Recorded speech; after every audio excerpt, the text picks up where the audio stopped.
Abdullah bin Mas'ud membuat perbandingan lain.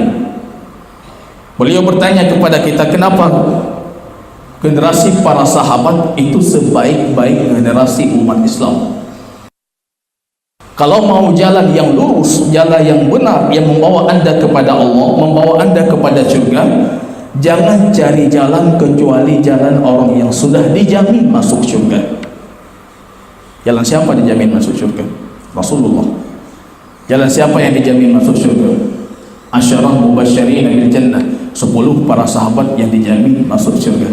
Kalau kita mau masuk surga, pilih jalan orang yang sudah dijamin masuk surga. Beliau membuat perbandingan antara kita dengan mereka. Orang datang selanjutnya dengan generasi sahabat, fahum anqa qalban. Para sahabat itu hatinya lebih bersih, lebih suci, lebih jernih hatinya. Dia tidak banyak hidup dengan syubhat dan tidak banyak hidup dengan syahwat yang mengotori hati. Jadi ketika datang petunjuk, dia bisa masuk. Wa afsah lisanan, bahasa Arabnya itu lebih fasih.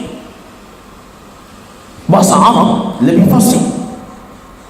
Bagaimana berbicara tentang keilmuan, berbicara tentang Al-Quran, berbicara tentang hadis baginda Rasul, kita tidak punya bahasa Arab. Tapi para sahabat afsahu lisanan, paling fasih bahasa Arabnya. Wa afham li kitabillah, dan paling paham terhadap kitab Allah.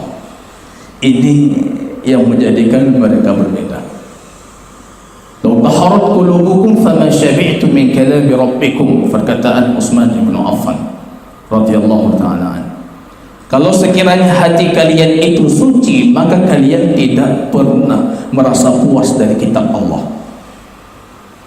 Tidak pernah merasa puas kalau hati kita suci.